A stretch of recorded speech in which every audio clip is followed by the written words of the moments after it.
She said she needed time to heal, but her friend texted me by mistake from the couple's spa. When Eliza told me she needed time to heal, I didn't even question. That's the thing about love. You give people the benefit of the doubt, even when it slices you open. We were 3 years in. Not perfect, sure, but stable, deep, real. Or at least, I thought it was real. She said it quietly over dinner, fidgeting with the edge of her napkin like she was trying to fold her way out of the conversation. I need space, time to breathe, process things. Past traumas, you know? I nodded. Like an idiot, I nodded. My throat was tight, but I said all the right things.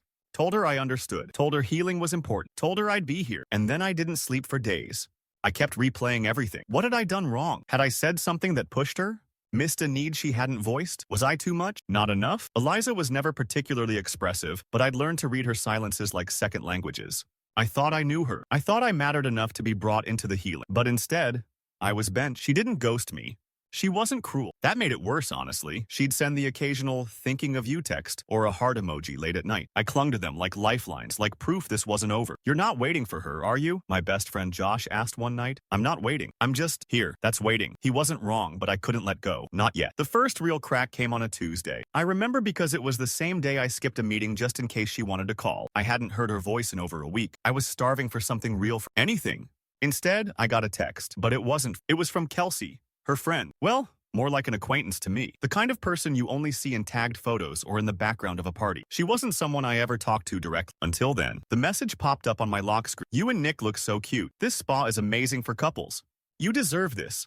I stared at it. Nick, I clicked into the message, heart thudding, and saw the attached photo. It was blurry. Probably taken fast, but there she was, Eliza, leaning against a shirtless guy in a steaming jacuzzi, a flute of champagne in one hand and a lazy smile on her lips. His arm was draped casually over her shoulder like it belonged there. It wasn't me.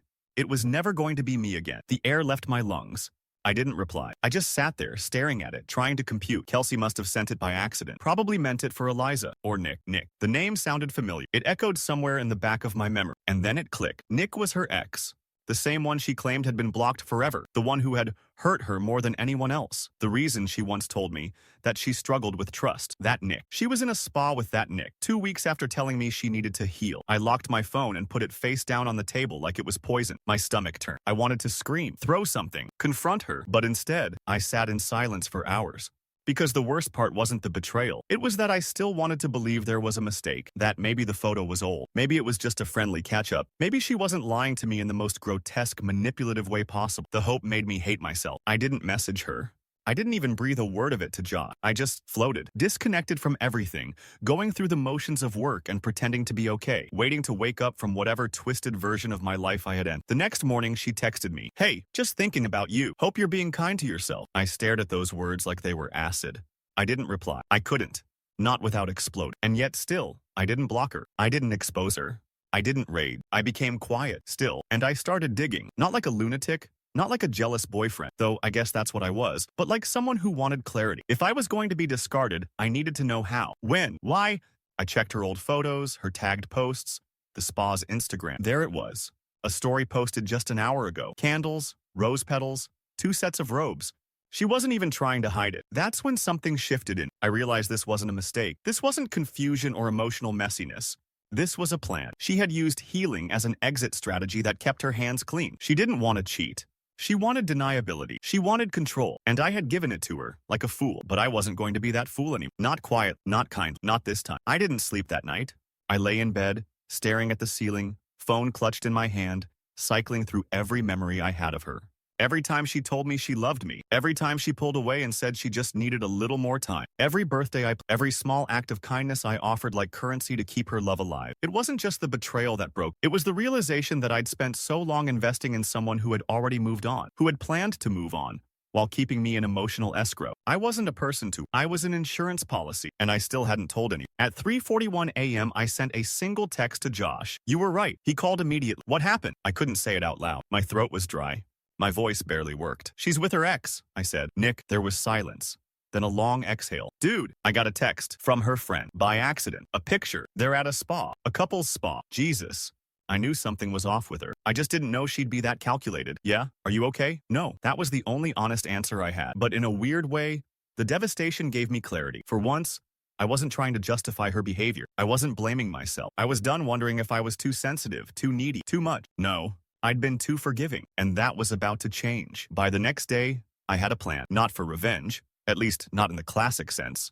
I didn't want to scream at her or burn her stuff. I wanted the truth to stand by itself. Quiet, cold, undeniable. That's how people like Eliza fall. Not through chaos, but through exposure. So I started collecting the text from Kelsey, the screenshot of the spa story, her messages to me that same day where she pretended to be somewhere else, alone, past messages where she said she was processing and not ready for anyone. I even found a group photo from 3 weeks prior where Nick's reflection was caught in the glass behind her, at a bar she swore she didn't go to anymore. She was sloppy in her confidence.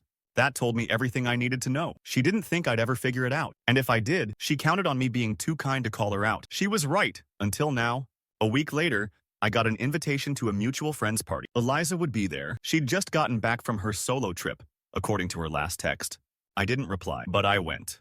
I walked in late, after she'd already arrived, dressed clean, calm, and colder than she'd ever seen. She spotted me instantly and started walking over, drink in hand, that carefully rehearsed smile on her face. "Hey, stranger," she said, touching my arm lightly. "Wasn't sure you'd come." I looked at her hand on me like it was foreign. Wanted to say hi. "See how you're feeling." I held her gaze. Didn't blink. "Are you still healing?" I asked. The smile faltered for half a second. "Yeah, I mean, it's a process." Must have been a very relaxing couples spa. Silence.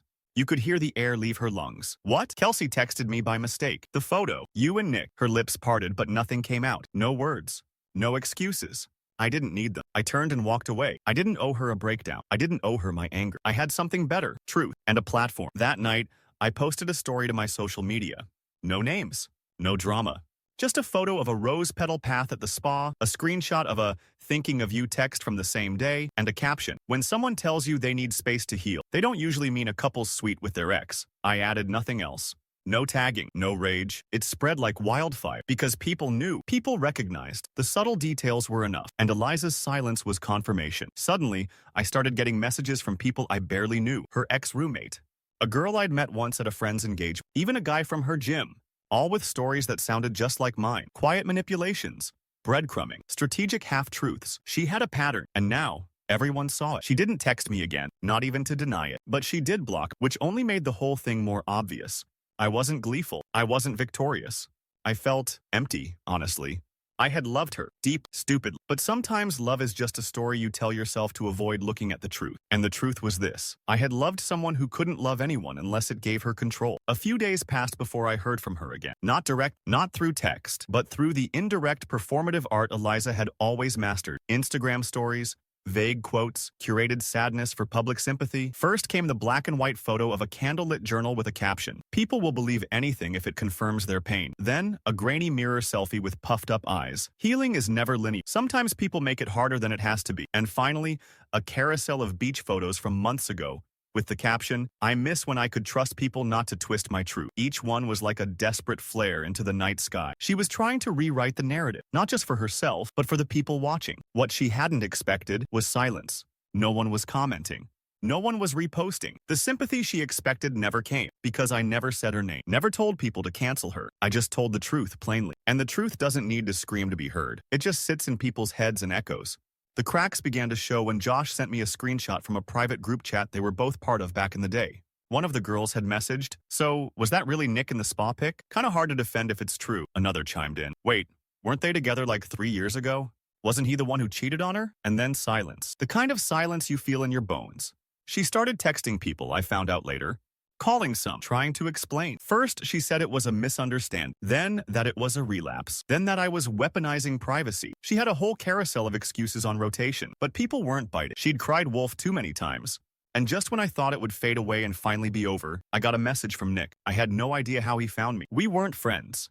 I didn't follow him. Never even met him, but the message was short and strained. "Hey, can we talk? There's something you should know." I stared at this, debating. Then curiosity won. I gave him my number. He called within minutes. "Listen," he said, his voice quieter than I expected. "I'm not here to start anything. I didn't know." "Didn't know what?" "I thought she was single, that you two had broken up months ago." My stomach clenched. "She told me you cheated on her," I said flat. He laughed, a tired, bitter sound. "Right, of course she did. So that's not true?" "Not exactly. We were toxic, sure. Fought all the time. But cheating? She left me for some older guy back then. Said she needed someone who could handle her pace. And now, full circle, I guess." I was quiet. "There's more," he continued. "I didn't realize she was playing us both until Kelsey mentioned something about you getting the wrong text." I asked Eliza. "And she lost it. Said you were stalking her, that you made everything up." "Unbelievable. I don't know what her game is, man, but I'm out." I'm done. I was done the second I saw the photo. She tried to get me to post a fake apology, he said. Said if I helped discredit you, we could just move past it. Can you believe that? Yes, I could. And that's when it hit me. This wasn't just about betrayal or lies. Eliza didn't care who she hurt, as long as she stayed in control. Truth, people, feelings, none of it mattered unless it served her. I've still got the texts, Nick said. In case you want to see, he sent them. There were dozens. Her messages to him overlapped almost exactly with the ones she was sending me during our so-called healing period. I need time, but I want to see you soon. He's still so emotional. I feel trapped. You're the only one who understands me. And then, my favorite. If he finds out, I'll say he's making it all up to get attention. My fingers went numb, holding the phone. This wasn't impulsive. It wasn't messy emotions. It was strategy. She had mapped this out, how to move from one man to another, how to keep her image intact, how to make herself look like the wounded part. I sent Josh the screenshots. He didn't reply right away, just left a single fire emoji. 2 hours later, he messaged again. People are talking. Like, a lot. She's getting backed into a corner and she's losing it. I wasn't celebrating. I felt nauseous, honestly. Because I'd loved her. I still remembered her laugh. The way she used to squeeze my hand twice when she was anxious. How she kissed my forehead when I couldn't sleep. And none of it had been real. She wasn't who I thought she was. Maybe she never had been. That realization hurt more than anything else. I didn't expect to hear from her again. After the silence, the blocks, the failed defense campaign, she had every reason to stay away. But Eliza never truly disappeared. She just waited until she thought the story could be retold in her favor. It started with a fake apology, a long, carefully worded post on her Instagram with a black background and white serif text, the kind people use when they're trying to appear mature and reflective. I'm learning. I'm growing. I've made mistakes. I've hurt people. I was navigating heartbreak and I handled it poorly. I never intended for anyone to get caught in the crossfire of my pain. No mention of names, of course. Just vague phrases like healing journey and miscommunications. She even had the nerve to end it with, please remember, we never know someone's full story. Be kind. The comment section was full of fence-sitters. Sending love, babe. So brave of you to share this. We all mess up. You're still growing. And the occasional, girl, are you going to apologize to him though? But she did. Because she didn't think she owed me anything. Until the story kept spreading. Apparently, Nick had started talking. Not loudly, not publicly, but enough. He told a few mutuals the truth. That he was lied to. That I was lied to. That she played both of us. Suddenly, people weren't so quick to defend her any. That's when she texted, after weeks of silence. I stared at the message for a full minute before I even opened. Eliza, can we talk, please? Just you and me. No drama. No fighting. I just want to say something. I didn't answer. An hour later, another one came. Eliza, I know I hurt you. I was scared. I handled everything. I wish I could undo it, but I can't. I just need you to hear me out. And then, Eliza, if you ever loved me at all, please give me 5 minutes. That last line made me clench my jaw. If I ever loved her, I had loved her so much it nearly broke, and now she was using that love like a key to unlock more time, more space, more control. I didn't respond. But the next day, she showed up. I was coming out of the gym, earbuds in, mind somewhere else, when I saw her leaning against my car like it was still hers to lean on. She looked thinner, pale, no makeup, hair messy. The mask was off. Eliza, I said flatly, keeping my distance. I just wanted to see you. I don't think that's a good idea. Please, she said, voice cracking. I don't want to fix anything. I know I can't. Can I say something? I sighed, glanced at the parking lot. People were walking by, watching. Fine, say it. She straightened a little. I never meant for things to go the way they did. I panicked. I was unhappy for a long time, and I didn't know how to deal with it. Nick was a mistake. I told myself I was protecting you from the truth, but really, I was protecting myself. I didn't know how to let go without hurting you. You didn't protect me, I said. You lied to me, gaslit, made me believe you were healing when you were busy playing house with your ex. Tears welled up in her eyes. I know, she whispered. I know. No, you don't, I said, my voice low. You don't get to say you know, because if you did, you wouldn't have come here. You'd leave me alone. I miss you, she said. And for the briefest moment, something in me wavered. Not because I wanted her back, but because part of me still missed who I thought she was. The version of her that never existed. I don't think you miss me, I said. I think you miss control. She flinched. I loved you, she whispered. Then why did you use me? I didn't mean to. You did. Silence.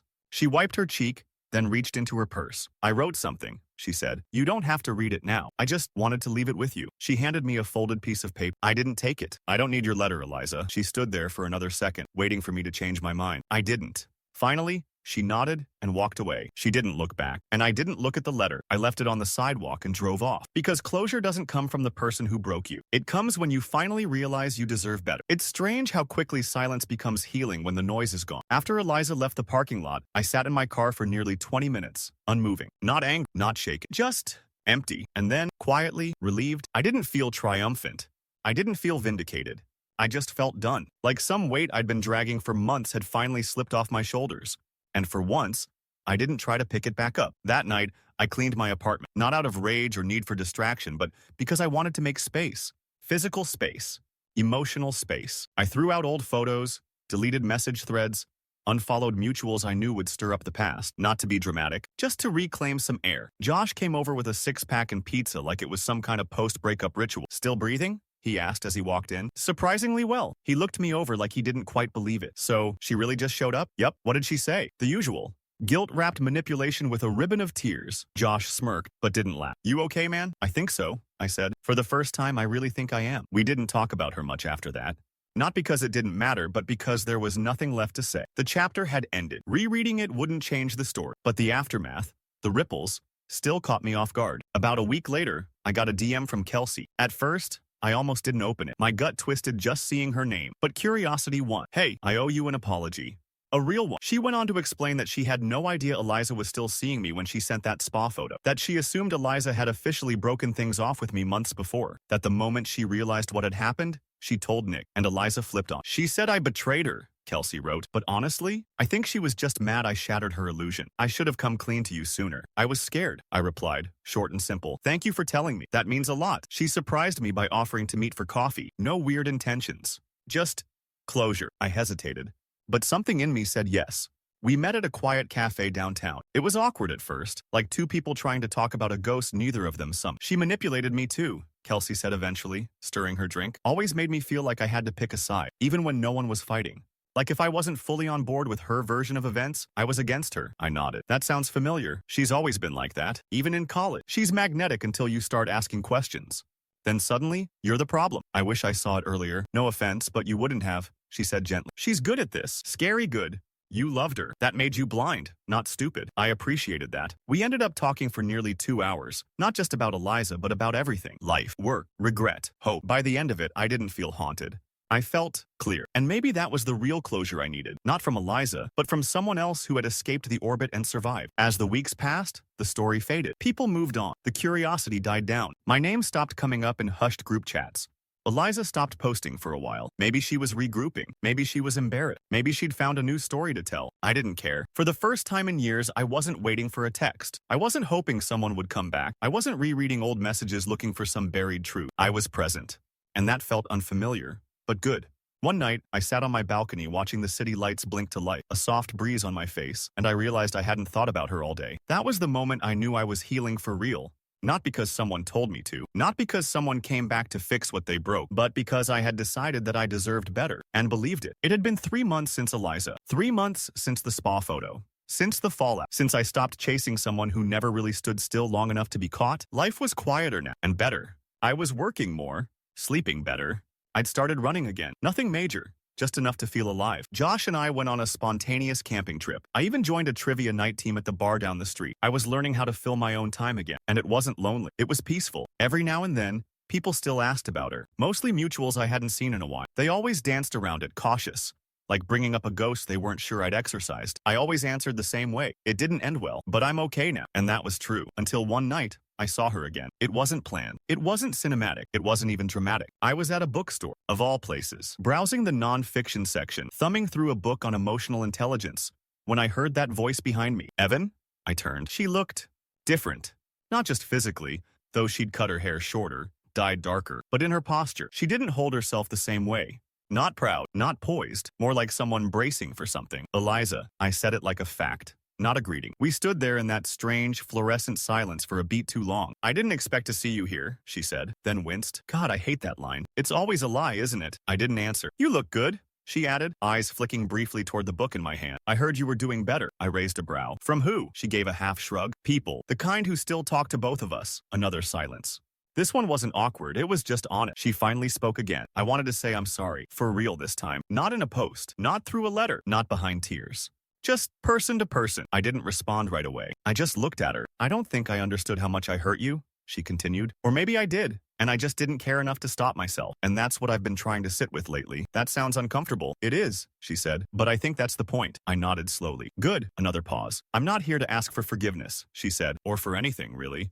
I just didn't want the last time we saw each other to be in a parking lot with me handing you a letter you didn't read. I gave the smallest smile. I left it on the ground, I said. Didn't even unfold it. I figured. We both laughed. softly, not warmly, but genuine, like two people who finally understood something too late. Well, she said, backing up slightly, I won't take more of your time. Just, I'm glad you're okay. You deserve to be. Thanks, I said. I hope you figure yourself out. She smiled, not bitterly, not sad, just a smile. I'm trying. She turned and walked out of the no dramatic music, no lingering stares, no slow motion regret, just an ending. One that didn't need closure because it had already happened. I stayed a few minutes longer, bought the book I was holding, and walked home. That night, I thought about the version of myself from 3 months ago, the one staring at that spa photo, thinking maybe, just maybe, it was all a mistake. He would have given her another chance. He would have begged for an explanation. He would have waited. But that version of me was gone, replaced by someone who finally understood. Love isn't just about what you give. It's also about what you protect. And I was finally protecting myself. I didn't post about seeing, didn't message Josh, didn't replay it in my head for hours.